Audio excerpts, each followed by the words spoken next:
Welcome in, everyone. RFK Refugees Podcast. Ted here, John here to wrap up, I think, the rest of the year. If we'll get into today's show, obviously talking about the Washington Spirit's unsuccessful attempt to win a second championship. We'll touch on a little bit some light DC United news, and of course also talk a little bit about the future of the Spirit. But this will, just for the record, I'm going to break it now. This will be kind of our last show. We're going to go into off-season mode. We'll probably be back, my guess, mid-December. Once the news starts rolling out, we'll have the off-season. We'll have stuff to talk about. But pretty much after Thanksgiving, everything will get a little light. And we're not an MLS focus show. We are a DC soccer podcast show. Which means we usually are not doing shows during the playoffs, so to speak. That was a slam on ourselves, in case you didn't realize it.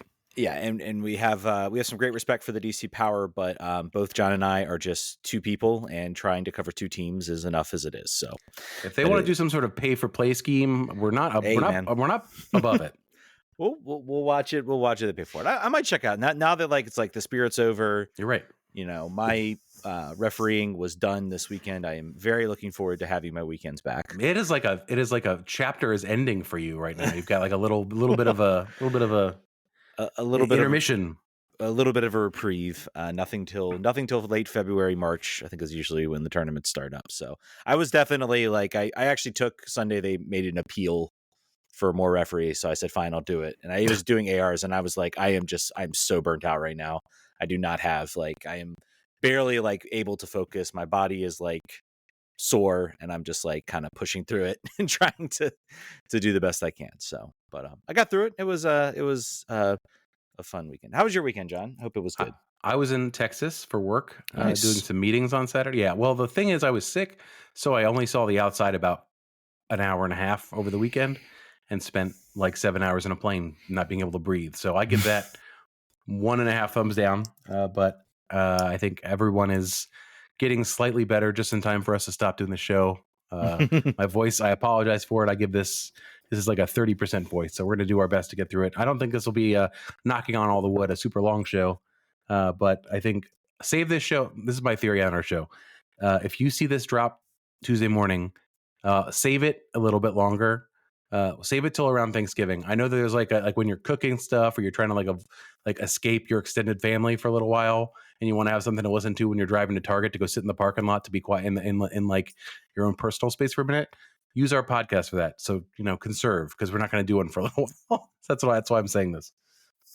Yeah. What about you? You refereed AR. That was this weekend? That was this weekend. And then other than that, it was, check. And then I got a little Sunday to watch playoffs. Went to a baby shower on Saturday, so got a little break. Up in DC, right? Up in DC, yeah. So went to a baby shower. And that was fun, and drove back and did some on Sunday, and so made my money. Of course, if you don't know, I'm in the process, if you're wondering where I am right now, I'm in the process of trying to get a house. So I think the extra income is trying to help. So it's patreon.com/RFK Refugees. Yes. If you want to have more time to watch soccer and less time to do this, the bills of this show do not, or the income we make from the show does not meet. We're so close. Both of us buying our pied-a-terres in our soccer cities of choice. So close. So close. All right, let's get into it. We run on like 4 minutes, guys. So if you're complaining about how we talk about nonsense, 4 minutes. You can handle 4 minutes of nonsense. Let's get into it. Washington Spirit in the NWSL Championship fall 1-0 to Orlando in the final. Disappointing. I guess it's hard to say. Obviously, I'll talk a little about Orlando. I talked about the game. I would not be sad. I would not be upset to see Marta win a championship. That remains true. Marta is a legend of the sport. Everything that she grew up in Brazil, the amount the federation just did not support, women's soccer at all. And she kind of fought through that. The fact that she exists as a player or playing professionally is a miracle, considering all the obstacles she had to put up with, and the players that she's inspired in Brazil. Great to see her win a championship. She was part of that Orlando side that was, very average to not great. So great to see for that. Unfortunately, comes at the expense of the Spirit. Overall, John, thoughts on the game and any big takeaways, I guess, we have from this game. I have some major takeaways. I think I sent it out on Blue Sky. And I want to preface, I'm not my thoughts on what could have happened in this game, and maybe some of the excuses do not take away from this Orlando team, which were the best side in NWSL this year. I mean, points wise and winning the championship. So, but before we get into that, what were your thoughts? I thought that they were underdog coming in, to the extent that both of you and I picked them to lose. Going into the game, the injuries are serious, but so was Orlando's talent from end to end. I think you saw a shift in the way this team played post injuries into the playoffs, where they were shooting the ball 20 times a game in low percentage opportunities. They were not able to create the same sort of danger opportunities they were making previously with a full complement of players. You saw the injuries deplete their depth in a major way. You saw their impact players be blunted due to injury, due to fatigue, due to a number of things. I think this was a team that had maybe a bit of its luck run out against a team that had earned its way there entirely and had the talent and their game breakers were healthy. Their difference makers were fully available and there and in form, and the Spirits were not. And a one moment of a mistake, a balls hitting the post, things that should have maybe been called, maybe weren't. Whatever it was, they were certainly in this game. You can't say they weren't with the final score line, but this is a team that, in its full strength, going into this playoffs with all of its best players, you would think that they would have played differently. They wouldn't have been coming from behind in injury time each of their matches to get wins. I think it might have been different, but you got to play the game with the team you got, and I think that they have to feel like they are in. I think Jason Anderson said it on Blue Skies that they're at the beginning of a window. And in the beginning of the window, they made it to the finals and lost 1-0 without 3 of their starters and other injuries and depth across the line. So you have to feel, although losing sucks, it's never fun. You have to say that they are in an enviable position for any team in NWSL. Yeah, and we'll get into a little bit. I was able to compile. I looked at their list of free agents. Yeah, they aren't going to be missing a lot, and I think there's some of those free agents I think they'll be able to convince to come back. You talked about the injuries. You talk about luck running out. I think that's a fair point. I think what's been impressive about this team in the playoffs is it really hasn't been the story of Trinity Rodman, of Lacey Santos, of Ashley Hatch, of Rose Kawasi. It's been the story of Tara McKeown. It's been the story of Hal Hirschfeld. It's been the players who are kind of supplemental, even though Hal Hirschfeld is certainly making waves as a U.S. national team player. I thought Tara again was excellent in this game. I want to pick out, there were moments where she literally plays just line breaking passes from like her end of the third, and she's able to sort of play just incredible passes to open up for her teammates. I think the injuries it's very clear, like Trinity was not 100% in this game. She would kind of get the ball into space, and I feel like fully healthy Trin maybe makes a couple runs, tries to beat some players on the dribble. She held her runs a lot in this game. Still found, I think, a few moments where she could have, maybe been a difference maker. She'll say it wasn't an excuse. It's not an excuse. I should be, and I think that's fair. I think it's fair play to her to say those types of things, but she wasn't 100%. I look at the players who, should have been the difference makers on offense. I do look at Lacey Santos. I think she has been asked to play the number 10. And I think based on this playoff run, I don't know if I've seen enough to say, yes, she can be like a number 10. She's certainly a creative player. I don't think she has done enough to sort of really like the idea at the beginning of the year when they signed her was she was going to come mid-season. She was going to be that player because we didn't know, what Corey Bethune was going to be like. We're like, she was going to be the player that was going to be that creative force. And really, she hasn't. Like, Corey Bethune's been the better player. Like, she's the starter next year. I think Lacey Santos maybe will benefit, maybe not having the spotlight on her, where she can sort of share that responsibility next year. And Ashley Hatch too. I think Oleana Sarr was a underrated absence for this team that didn't get talked about a lot. And I think I remember there was a very particular moment in the year where she makes a run, and because she's a forward and she makes that run, she opens up space. I think it was for Tara Mikione on a shot on a goal in the regular season. And I think Ashley Hatch maybe is a player who doesn't make those types of runs. She thinks about scoring. She maybe tries to make a run to score. She's an excellent finisher, but her runs were kind of static in this game, and she really wasn't maybe like any type of difference maker that really sort of impacted this game. I think overall, like the team, the playing McKenna Morris, and really Hal Hirschfeld is kind of that lone defensive midfielder. I mean, overall, the team kept Orlando at bay, other than the goal. Overall, they played a better game. They just did not have the high-end talent, like you said, the high-end players step up. I think it's going to be some interesting conversations about where this team kind of goes from here. They're going to get some starters back. This could have been a moment for some of them maybe to make statements and say, hey, I can be better than some of these injured players. I don't know if we got those answers today. And not to be negative, I think this team's going to be good next year, but just some interesting thoughts. Like you had this playoff, you had 0 goals from Ashley Hatch, Trinity Rodman, and Lacey Santos, and Rose Kouassi.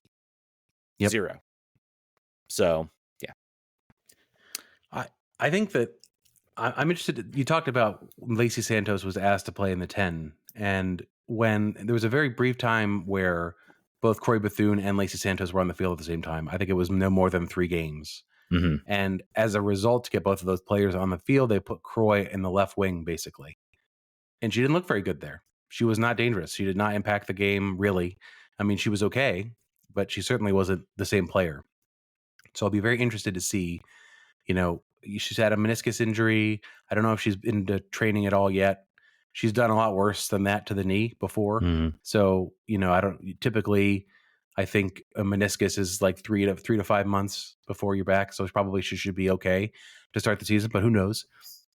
But say that happens, I'm not sure from a positional perspective what the plan might be. I have my issues with Rose Kouassi as a starter on this team. I think that there are some, and I'll just get into those now since we're not going to like necessarily walk through the game specifically. Mm-hmm. So in the game against Gotham, her statistics were really good, and I think that I had saw a couple of situations where decision making in the box was poor, where and to your point, maybe that's bad runs, maybe there's the difference between Ashley Hatch and Ule Sar, but there were situations where players would be rushing towards the goal and would pull back on the 6 to try to create a lane for a pass, and Rose would push the ball down the line and either shoot and miss the goal or shoot directly at the keeper from a very poor range. I saw similar things in the championship. I think there were some times where she was good. She's got technical skill. She's one of the few players that's going to score near post left-footed as she runs down the line. She's got technical skill. No qualms with that. I think the challenge is trying to figure out what kind of responsibility does she have to the other players? Does she have maybe we don't know what's being asked for. Maybe Jonah's saying, hey, you're the volume shooter. I want you to, if you get close, I want you to shoot. I think you have the ability and the talent, and that's what I want you to do. But with all of the weapons on this team, I don't know that that's the move. She scored, I believe, no goals this season. Pretty sure. None. So for the amount of shots she took, it's a bad utilization metric, is all I'm trying to say. I think there are other players. If you're looking at spots on this team where you're looking to improve a little bit, we'll talk about the free agents, but I still think left wing is. I know that Rose is on a long-term deal, and they're not going to just be able to like throw her on the bench and hide her. And I don't necessarily think that's necessarily warranted. She may, just like Ule Sar, have a much better second year. But I have real issues with decision making and sort of fit into the team based on her skill set and what I saw from her so far this year, and in this game as well. Yeah, I defended Rose Kouassi a little bit. I think what she brings is, there was a moment about 80th minute where she tracks back. The ball's going out for a throw. I think everybody on that field maybe gives up on the play a little bit. She hustles to the ball, wins the ball, shrugs off a defender and then literally carries on an attack and gets the Spirit going onto the attack. Those types of moments are what I like from Rose. She's a relentless runner, incredibly quick, incredibly fast. Again, also I feel like it's worth mentioning she's 22. I was just about to say if she's coachable, she's young enough to learn that part of the game, the decision making Yeah. if she's going to make those lung busting runs, if she's going to do the physical things that other players can't do, you forgive a lot of the other stuff, particularly when they're young players and they can improve. So For the record, Kuro Bethune is 1 year older than her, so like that should put something into perspective there. And her knees are at least 5 years younger, so the minimum. Yeah, so I mean, I think that is where I'm kind of like, okay, I'm going to give a little bit of leeway. I think next year, obviously no major women's international tournaments. Olympics are over. I think that's going to be beneficial for a player like Rodman, who I think was definitely just kind of running out of steam towards the end of the year. And I think maybe having a full off season with Lacey Santos, a full off season with, Jonathan Giraldez will do this team some wonders. I think that left side's a good call out. I would like to see them, look to do better. I'd like to see them try to find some more talent. Let's break down. I do want to mention, let's get to the game. I think we've kind of, I think there were two sort of flashpoint moments from a referee perspective. First of which was the goal. It's, Banda, really nice worked goal from Banda. Very much kind of a defensive breakdown from the Spirit. Kind of really their only defensive breakdown of the game. Ask me Morgan as the player at fault there. Yeah. And also, I mean, I would also point a little bit to Kingsbury. I think she could have done a better job on that save. She gets kind of beat near post. It's a low shot. Her foot's right there. If she, is able to get that or read that a little bit better. And she makes that save, 4 times a game too. So that's what you kind of expected out of her. Yeah. And both to be clear, both of those players raised their hand and sort of said that they were disappointed in themselves. So certainly no ducking in the post game. Yeah. But those types of things happen, and it's how you build around it. Obviously the moment I think that a lot of people maybe want to hear from and want to talk about is there is the moment before the kick where I believe, I don't know who the player was, but she sort of gets a push off near the neck, I don't think it's quite on the face, but it's definitely like sort of shoving away Lacey Santos as she tries to sort of challenge to challenge the player. It is, if you look at it from a perspective, it is a foul. The Alyssa Nichols, the referee on the field, lets it play.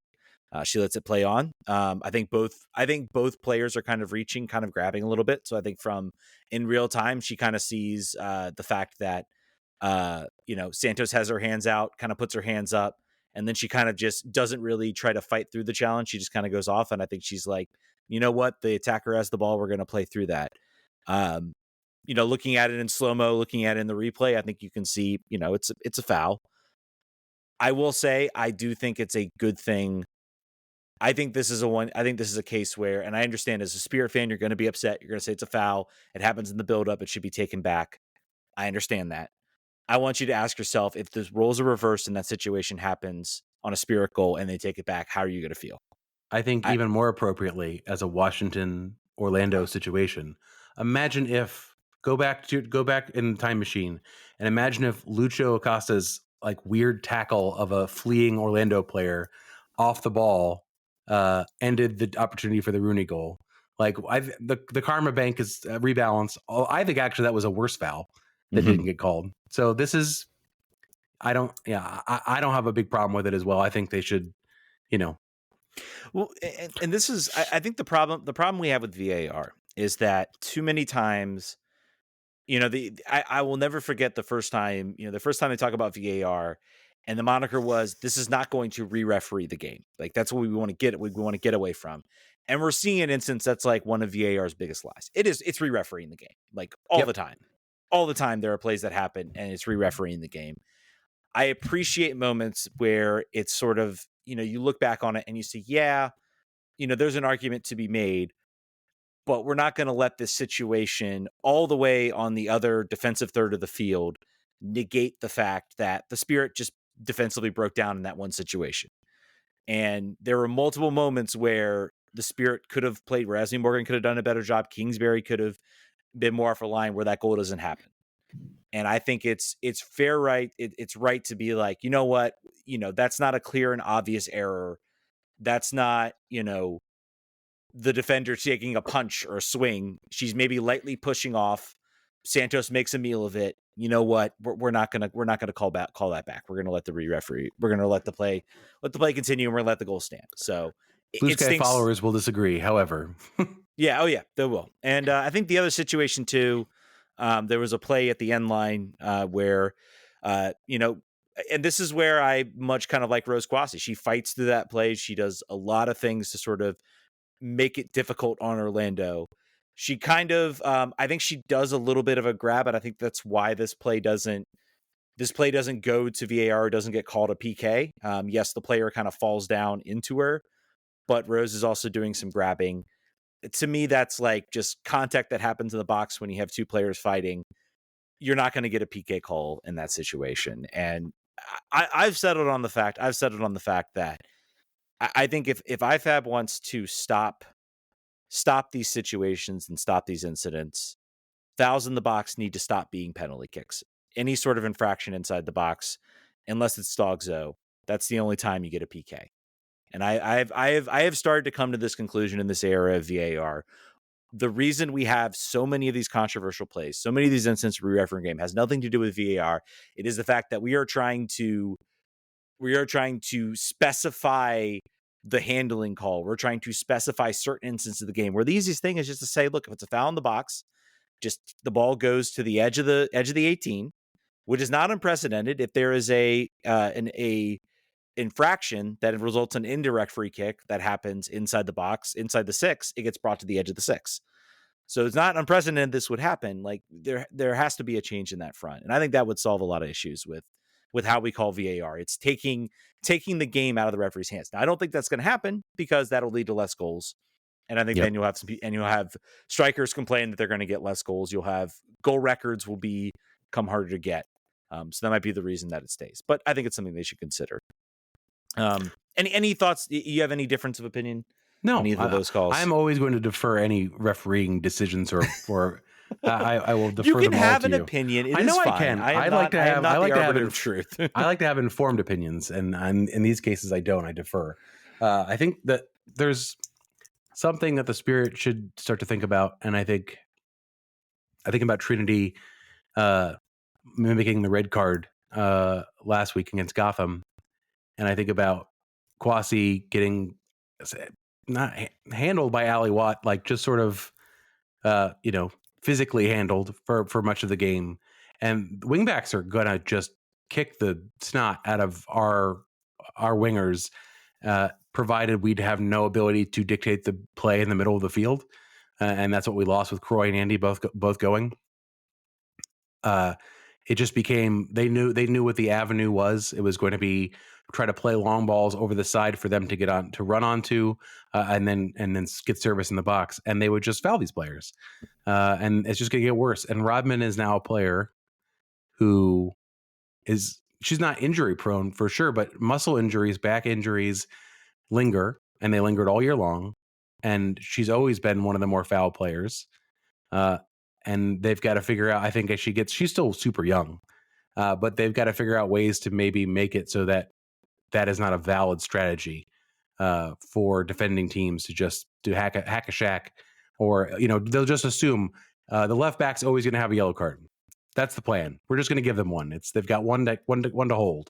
So I think a lot of that has to do with how can you be dangerous in other parts of the field so that it doesn't become predictable about where you're going to potentially find your opportunities on the line. So that's just something to flag, because Rose got the treatment on the left hand side for much of the game. Yeah. And to bring at that point, I don't think Alyssa Nichols was not why we lost this game. I think I look at there were 16 fouls committed by Orlando to the 11 for Spirit.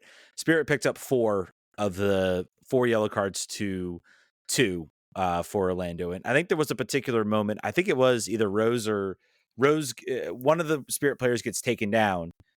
Clearly stopping a promising attack, in my opinion, should have been a yellow. And then Alyssa Nichols kind of holds her, basically holds her tongue, so to speak. And then the same player, I believe that was a Bello, or is it Bayo? It's probably a Bayo, or who grabs onto Trinity, goes down, and that is then given a yellow. And my point is, well, the first one also should have been a yellow, and you're kind of not being soft to go to that yellow, and I think that impacts the game. So I think in that sense, I think Alyssa Nichols could have maybe done a little bit of job going to the pocket early. I think it frustrated the Spirit a little bit. I think that's why they picked up some yellows throughout the game, as they were just getting frustrated. And so just kind of my thoughts on sort of her performance in that game. I don't think she's the reason we lost this game, so I don't like to talk about it a whole lot, but I do think some moments in that game, I feel like Orlando deserved a yellow on a couple of occasions and didn't get it, and the Spirit did. So it is just kind of one of those things. All right, let's stop looking in the past. Congrats to Orlando. Let's look to next year a little bit. I mean, obviously with the Spirit team, you have to think early favorites 2025. I believe it was talked about on Galazzo. You're getting Cribbethune back. You're getting Andy Sullivan back. You're not going to be really taken apart by free agency at all. Here, the notable free agents you have, Anik Patel, which I could easily see them saying, sorry, you take up an international slot. I think there's maybe some different options out there. Anna Halferty is another one. I think she'll be back. I think her injury status maybe hurts her free agency. I think she's a good person to have around. McKenna Morris, I think they should absolutely go and offer a new contract and try to re-sign. Lena Solano, where do you stand on her? Do you give her another chance, or do you say, maybe there's some better options out there? Certainly, I don't know. I would potentially look to improve the position. I think, if you're going to pick one of McKenna Morris or Lena Solano, I pick Morris. I don't think you need to keep them both. I think same with Patel. To your point, the international spot is something to consider. She's settled. You kind of know what you're going to get out of her. That's one reason you might want to keep her. Patel, I'm speaking of. But I think you could also, with money, not a super big obstacle for this club, you could maybe go aim higher and find a player. Because Sarah McKeown she's taken one of the spots. Before we were talking about Esme coming in here and being like, to pair with who? And maybe you'll get another center back. Second team, best 11, playoff hero, Iron Woman. Tara McKeown is written in the stars for 2025 without any hesitation. If I'm in the haze, I'm watching some of that distribution from her, and I'm saying maybe we could use some of that. She's 26, so still a little bit on the older side, but I mean, plenty of players have started later. Gracie Kruger's one, who I don't think she's really was in the national team picture, came to Washington, played well, and got herself back. She played phenomenal, particularly the back half of this year. Post World Cup, she was shut down. Post Olympics. Post Olympics. Sorry. Yeah. Really, really, really. I mean, I think she came with pedigree, quite obviously, but I was really, really impressed the way she played. Yeah. But getting back to, do I offer Lena Solano a contract? I do not. I think that she would be a player that, sort of similar to the MLS Next Pro situation. She's getting a little bit older now, so maybe she's a little bit, but she'd be a great reserve player. She'd be a great player on the bubble that's playing much more frequently than she is. But then the question is, do they want to run back Ule Sar and Ashley Hatch as the 1-2 strike partnership, even though they're under contract? They may decide they want to go a different way. I think a lot of things up in the air. I say you keep McKenna Morris, you have Anna Halferty, see where she's at physically in preseason, see if she's ready to be offered. You let Butel go, you let Barnhart go, you let Samantha Kuhlman go, and then all of the three players that were on injury replacement deals, let them all go. So give Mark some room to operate here, and provide maybe a little bit more experience depth, and then maybe loan out some players that didn't get opportunities to the league below. You can still do that. When does that league end? It ends, I think, either late November. You're talking about the Super League? Yeah.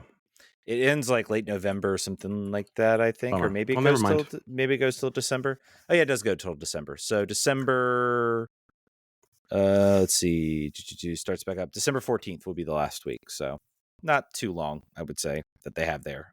But I was thinking a certain midfielder who saw no field all season long would potentially benefit. Chloe Ricketts. Chloe Ricketts. definitely. And again, this is going to be the interesting thing coming up. Obviously, this year is no draft, so there is going to be players out of college, and they are going to be free agents. They can sign wherever they want, basically.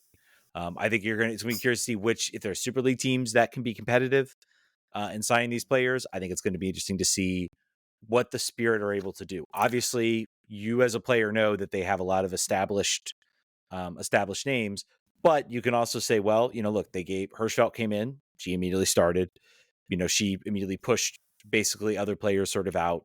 Cory Bethune obviously became midfielder of the year. Like, they gave her opportunities, they gave her chances, and she excelled. So you have a ownership that is highly committed, that has resources, that is being, top level. And even that in of itself, I think the standard across the league has gotten better. And I think a lot of that it goes towards Michelle King and what she's been able to do.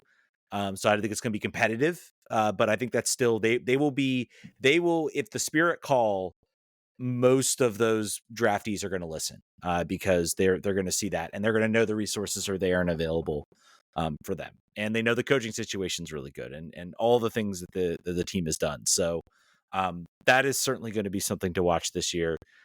If the Spirit are able to, convince like top level players to come and play, maybe you're talking about another sort of class, a rookie class this year. That's, maybe not as transformative as it was this year, but certainly something that could boost this team. So What positions are you targeting in a situation where they're doing that, where they're able to sign? Center back, I think it's one. I think you're going to want to get more depth there. Right now, it's Esme Morgan, Tara McKeown, Boutel, and that's it. Like, is all you have. So I think center back's one position. I think I agree with you on the left side. I think you look to that left side.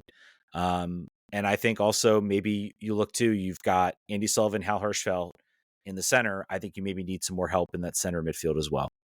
Yep, Paige Matera has clearly shifted to right back, and to her benefit and to the team's benefit. Yeah, so I think I agree with that. I say center back. I say left wing. Defensive midfield is a good shout.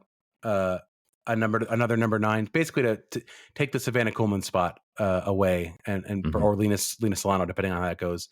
Try to find a proven goal scorer, someone that's been carrying the load for their college team, and sort of just give them opportunities to see over the course of the year in the Summer Cup or whatever it is, the opportunities where that actually happens. Just wanted to sort of walk through the roster real quick about it's just basically trends and things that I'm thinking about. I think that outside back has become suddenly a strength for this team with Kruger, Kate Wiesner when she's healthy, which is not all the time, unfortunately. Gabby Carl and Paige Matera. I think you have great depth there. You don't have much else to do. I think goalkeeper as well. Goalkeeper you need another player that can play. Nicole Barnhart also on the free agents list. I would be shocked if she would be back. If she comes back next year, I think she was a good solid depth piece. I think now it's time maybe to look at, who you're going to see in the future. Kingsbury, how I'm curious how old Kingsbury's 33. So she's got a couple years more at the top, I think. Certainly got a couple more years. So I think it's a matter of, but also looking at that future. So that might be a position you target in that draft. Can you get the top goalkeeper prospect to come in? Particularly with this team where it is right now, with not a lot of huge holes. I think that's a possibility. I also wanted to call out, Courtney Brown and Heather Stainbrook getting a lot of opportunities towards the end of the year are great news for the Spirit. Not because I think that they should be in the starting 11 on a fully healthy team, but because they got to see where they're at, what their level is. And both of those players, I think, impressed. I think they're obviously both back there under contract, but that enables you to rotate a little bit better throughout the year to maybe stave off some injuries that occurred due to having to play. I mean, obviously, Andy did not hurt her knee because of overuse. Probably she had injuries throughout the year. She had slight injuries she was carrying throughout the year, and obviously Croy was felled by a baseball mound. So also not the problem of overuse. Should not evil exist. Sport. Everyone's knees explode on there. It's weird. But yeah, I think midfield depth got a little bit of testing, which is kind of what you want. Maybe you didn't want it in the playoffs at the end of the year, but you get it anyway. So I think that's an overall good thing. I think Esme Morgan needs more time to settle. I think she's not where she would be happy to be at the moment yet. She's still getting her feet wet. But that's important to look at because that was an investment. She's 24 too. So it was an investment in an international spot and a salary spot. So they're going to need her to come good next year if they're, they need the defense there to lock down a little bit more. I think that's really a position to look at. And then the question is about Ashley Hatch and Ulay Sar. I think that those are, you're not going to count either one of them out. Ulay's got a back injury. I don't think it's a situation where she won't recover. I don't think even surgery is even being talked about at the moment. Maybe it's just rest. Maybe it's just getting some more time in between. I think she was maybe training on the side towards the end of the year. I'm not sure. Yeah, she was. I think it was just a case of you're not going to throw her in a playoff game after she missed all that time, and sharpness would be a problem. It's the same. So I want to see. I am thinking from what I saw, sort of how the team looked in the final third, how good they looked, and I know it's hard because I feel like Oleana Sarr got hurt right around to when Corey Bethune got hurt. So it's hard to maybe make that comparison because Corey Bethune was just such an excellent change creator, and you lose a lot of that. So maybe it's a little bit. Maybe I'm being unfair on Ashley Hatch, but I mean, for me right now, I think Sarr is the number one attacker. I think it'll be interesting if you look at places where you can maybe get some salary and get some cap space to maybe improve this team.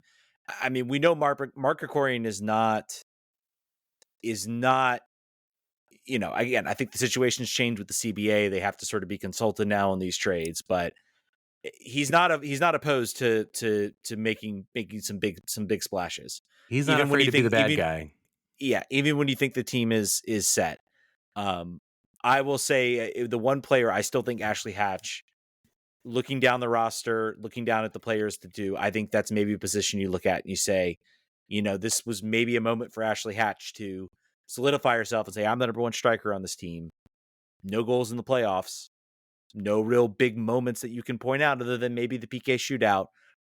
She gets the header, I think, that hits the post. Yep. So maybe that's one opportunity, but she was not the sort of dominant striker that we've seen. I don't know. I still would put her on my watch list for a potential trade, a potential move to maybe get some assets in, and to maybe open up some cap space to go out and chase down some of the younger rookies.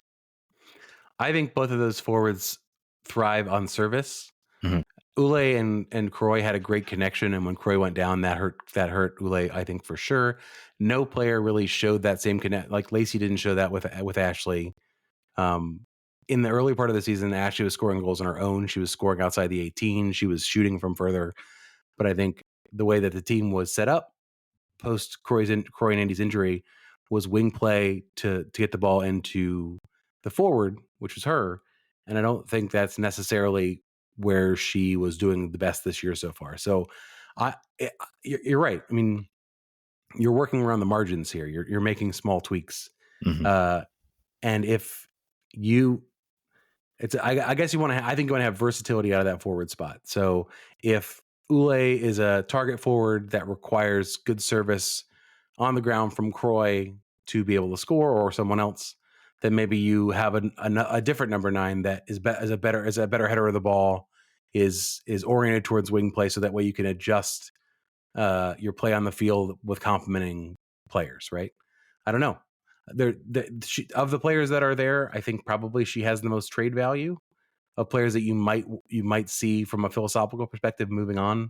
There's not a lot of other players here. Although I would have said that last year, I wouldn't have traded Sam Staub or Asu Sanchez, and they both left. So you never know. To your point, never think you're safe. Never think that there's not that you couldn't be moved. One other player I want to talk about before we sort of wrap up the spirit, I think, is Brittany Radcliffe. I was listening to a podcast. I'm not sure. It might have been The Athletic, might have been something else about this game. And they were like, Trinity had her hands on her back in like the 60th minute.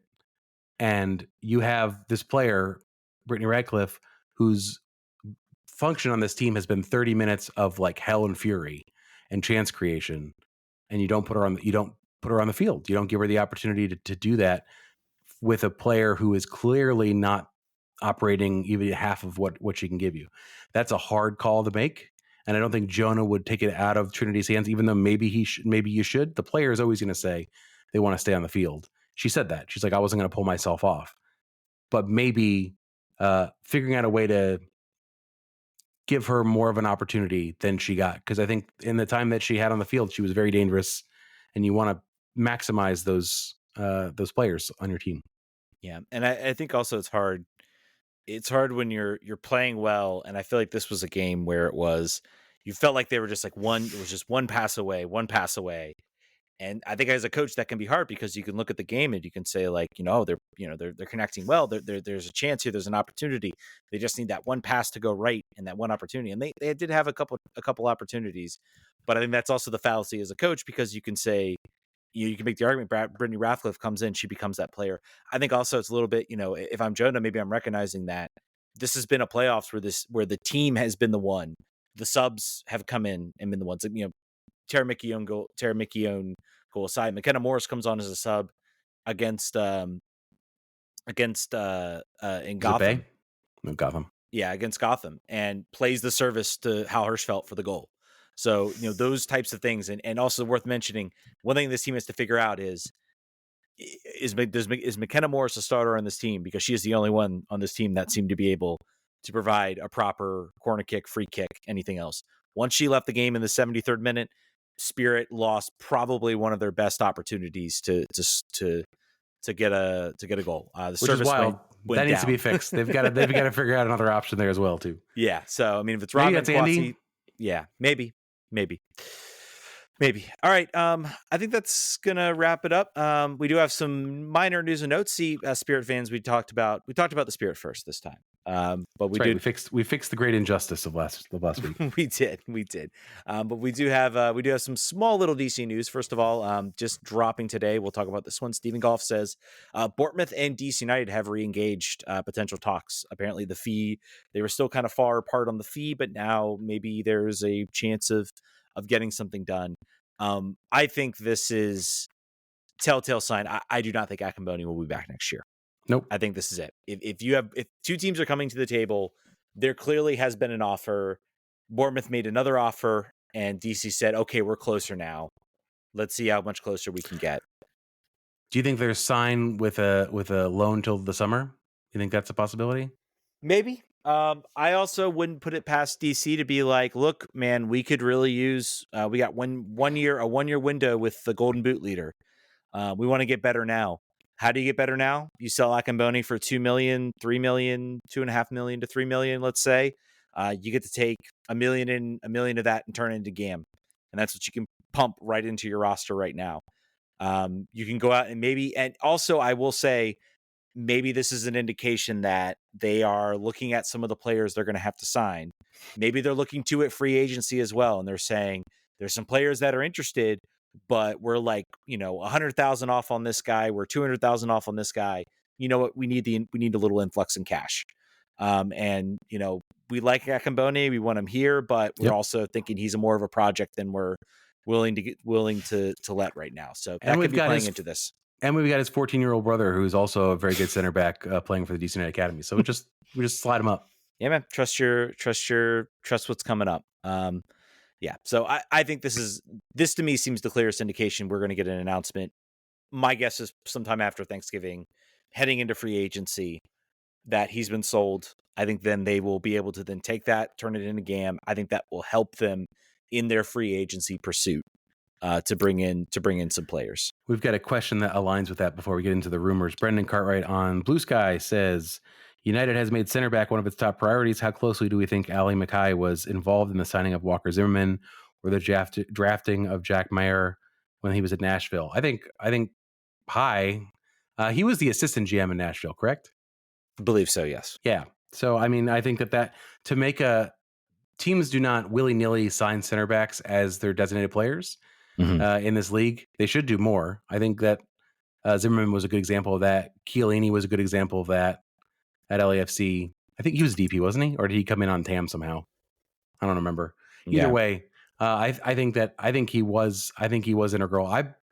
Ted and I have talked about this all season long. That wouldn't be the worst place to spend that spot if you were able to get a real impact center back with experience that you knew was going to be a leader on the team. No one's going to be mad about it. Yeah. I don't think they'll be able to get a guy like Walker Zimmerman. He has a deal through 2025. I don't Like think. Walker Zimmerman, a Walker Zimmerman type. You were talking about John Anthony Brooks. He's alive. No, he's not a Walker Zimmerman at this point anymore. But yeah, I don't know if you would do that. Aaron Long is one player I think that maybe you could look at getting that type of deal. As far as like a center back, bringing somebody in, he's 32, so maybe a little bit on the older side. Maybe you can't get that, but I think he is kind of approaching free agency. I think potentially he could be a free agent, depending on if LAFC take his contract. And right now he is, he is.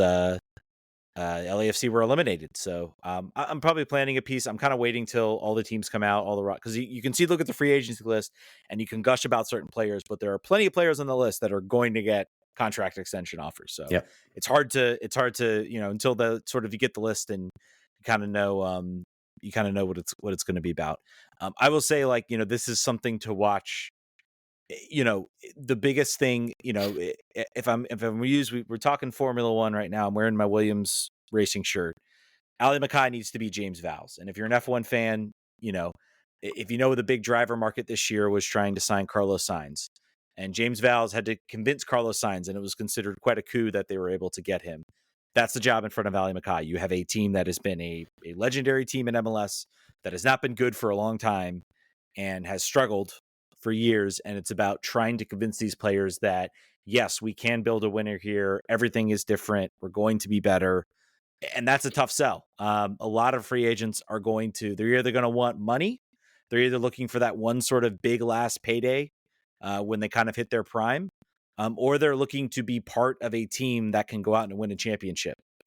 Those are sort of your two sort of metrics that you're looking at. I think DC might be a tough sell that you're going to be able to win a championship within a year or two here. Especially you have, Benteke for a year, but then Benteke conceivably could be gone next year. How does that look? So it's a tough sell. I don't envy him in this regard. It's going to be tough. But I think if you're seeing, I think that's going to be his biggest win. If he can sign, I'll say two like notable free agents that sort of turn the page and you're like, oh wow, that's a big signing for them. You can start to feel good that, Ali Mackay is doing the work that you want to see out of a GM that DC hasn't had in a while. So notable players, there are a couple players we want to talk about. I've got my Griffin Yao jersey on, by the way, after he came back from injury and scored for his team, Westerlo. There was some heat about him coming back to MLS, but I'm not sure. I still love to see that. Yeah. Kevin Paredes as well. Sad story for him. He is out even more long-term. I think he said he had to get surgery. Oh, on his ankle? On his ankle. So Dang. I think he's out. He is out for even longer term. He was slated to come back in training. And then I think they decided to do surgery. So that's sad for him, especially because I think, he was getting some national team and I think that's kind of died down. Yep. Player rumors. There are some player rumors we've gotten. They are from, why we won't comment on the sources. Fabry Castro, the person on X or Twitter, we're still using that because that is where a lot of people still are. Hopefully, maybe more and more migrating over to Blue Sky. Talked about him. He's a number 8. Potentially, the guy sort of said he's a replacement for Click. I don't think that he will be paid the same as Click. The pedigree is not there. He's sort of bounced around a lot.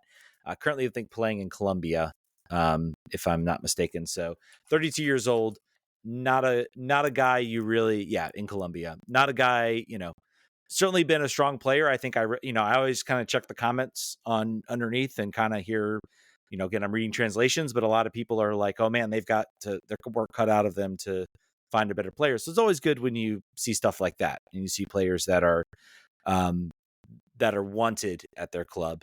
I think the reason, he's probably considering a move is that he's looking for a step up. He's out of contract, so he's a free agent, so he can sign wherever he wants. So certainly something to watch. I don't know if this is necessarily a player that moves the needle for me Probably doesn't move the needle for you. No, not at all. Needle is not stirring wherever the needle is. It's not moving, not doing much with that. Yeah, so we'll wait and see. I'm gonna wait to see some more like official type news. And I guess the fact that golf's been a little quiet has kind of made me say, okay, maybe this is not. Other player to Joao Peglo, left winger, 22. From Would Poland. not. What's that? He's from Poland. Brazilian playing in Poland. I was kind of watching his trajectory. I think he signed with Porto BE for $4 million on a transfer fee, and his value has definitely stemmed downward. But he's bounced around a lot. I don't think he's been the most successful player. The one thing that is kind of have me going on this one is that he's under contract, I believe, right now. So it would be a transfer fee you'd have to pay. He's also 22 right now. He'll be 23 in January. And I read through the roster rules about under 22. You have to be the age of 22 through the whole season, basically. So you cannot turn 23 at any point if your first year in your first year in MLS. So you can't be 22. So that's why like homegrown players can sign those contracts. Maybe if they're turning 23, your first year in MLS, you have to be 22 for the whole year, basically. He would turn 23 in January, so he would not qualify for the under 22 initiative spot. So he would be like a full either TAM or GAM player. Not the greatest like pedigree. Again, not like a player that's like lighting up that league. So I don't know. Where do you have him? I think we just we put these to the side, and I mean, you start to wonder like when the rumor seems like weird enough and like sort of off the wall enough, like does that give it more credibility or less credibility? Like to me, it should give less. Like these players should not be. If you look at the players that left that we got rid of and with the salary they're making, you're thinking, all right, you can get an impactful player with some sort of pedigree potentially, and neither of these players are really not really that for me. So I prefer to think that they're bad rumors. That's the way I'd like to feel about it. I'd like to think we're aiming higher than some of this in our player acquisition, but we'll see. We need some help in a lot of those places. So and don't discount the fact that I think MLS is kind of becoming. I look at the fact. Oh, he's also, and I also I ran some searches on the other guy, Castro, and apparently he's also trying to negotiate. He's also in contract talks with his current club. So don't count the fact that maybe the agent's like, oh yeah, we got interest from MLS. We're being used. Yeah, we're I don't know if we're being used. I mean, maybe if you asked Alan McKay, he'd be like, I have no interest in this player. I may have asked about him once. May have called, seen his availability. Maybe I sent a scout down there and was like, I don't really care. But that is still there. Like, oh, he's interested. Same with Peglo as well. There are other teams apparently sniffing around in Poland. So, again, MLS I think is kind of now in a state where it is sort of kind of a league where it's an attention grabber. They know the money's there. They know they are willing to pay a premium for players in a sense because they, even though they have salary caps, there's a lot of other mechanisms. So MLS is kind of becoming one of those leagues where it's like you get linked to there, and then maybe you can get another contract offer. So listen, when you have a guy that scored 6 goals in 4 years across 3 leagues, you just got to do it. You can't. Don't even think about it. Don't even think about it. So yeah, man. Let's keep it going. Let's keep that rumor going. New rumors, please. Yeah, new rumors. Free agency rumors. That's what I want. That works too. MLS free agency rumors. Again, also to say, looking the pedigree of players, DC has a lot of roster slots to fill. Not everybody's going to be a player that's going to like make you stand up. And sometimes maybe we have to trust a little bit about what Ali McKay is doing, and maybe there's some data or some other things that we're not seeing. I just get so nervous when we fill out those depth positions internationally, because it just feels like that's obviously where you make your bones, right? As a GM, if you're able to make those moves, players that aren't on the board for anybody that come in and make an impact or become starters, that's where you get your pay raises and your long-term contracts as a GM. But it always makes me nervous when we're picking players from I don't want to say obscure leagues, but some obscure league. Like just think back. Think think about Nigel Roberta, think about Eric Sorga, think about, they've scored 75 goals in the Cypriot League. Like, all right, cool, man. Great. Excellent. Let's definitely bring them in there. That will transport or translate directly at MLS. So, yet, like when you think about depth positions, you're like, all right, there's guys in MLS that aren't going to knock your socks up, but generally what they're going to do. The floor is set. The ceiling is probably also set. I don't know. So we'll see. Borussia now is a player that I was thinking about. Like, all right, we were just going to bring this guy in, and he's going to be a starter. We're going to get rid of our other defensive midfielders. He's the guy. And when you don't have the tape, I guess there's just like a fear of the unknown when you're coming from a different league and not one that is demonstrably more competitive than the one you're in. Yeah. I don't know. We'll see. I think that's going to do it. We'll get worried about it later. Before we go, yes, this is my brain. This is what happened. I was looking up Faber Castro. I was looking at teams he played for before. Servette came up from the Swiss league, and I was like, I know that. Where do I know that from? DC United signed a player from Servette, Carlos Varela, for one season. He played like 5 games. They also played Chelsea this year and lost like 8-1. So there's a DC United connection right there. This player, obviously, there's a lineage from the great Swiss league to DC United. This is what was the game that Thomas Floyd used to play? Oh, 6 degrees of Rochester Rhinos or something like that. Similar to that. I can do that with DC United players that played for like 5 games. That's my super secret talent. We'll do that. Maybe that's a fun game for the offseason. But we were doing that on the Discord one time, just like looking up the player pass things, and it's like beep beep beep beep beep beep. All right, let's. All right, so we're gonna stop the show for. Take a pause. We're not gonna be back next week.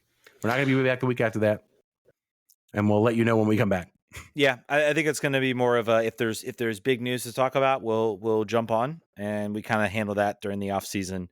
Obviously, we're going to have, I think, the draft coming up. We'll have re-entry draft. We'll have free agency. I think there will be some big signings for this team coming up, and I think you'll see them possibly around the league and elsewhere.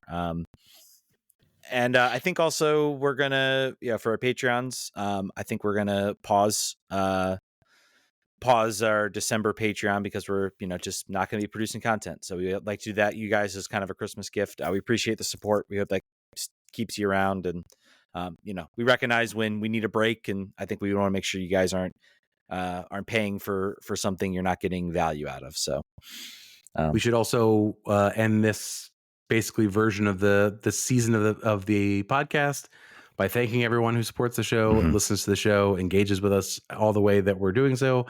It could be a little stale after these years of sort of DC United continuing. I mean, the Spirit are doing their own thing. If you're here and you're a Spirit fan, you can't complain about stale things because this has been nothing but exciting for the time that we've been talking about them. But for DC United fans, it can be a slog sometimes. So we appreciate you turning in every week, even when the results don't change and when the roster is not shaping up the way you want. We're all sort of in it together, and we appreciate not giving up and sticking with us.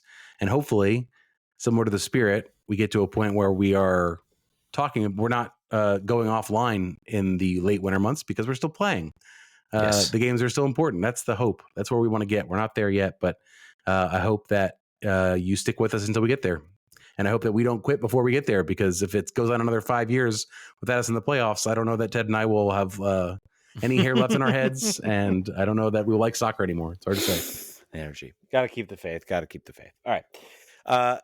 Look out for some content. I'm going to have some content coming up as well. So I just didn't want to put myself the pressure of trying to write content to justify y'all's expense. So at Patreons, you might get some benefit of not having paid for a month and still getting content. So consider that a thank you. And tell your friends about it. You see a cool article, say, hey, check this out. So, all right, folks, that'll do it. Thank you guys so much for listening. We will catch you guys in a few weeks. Vamos.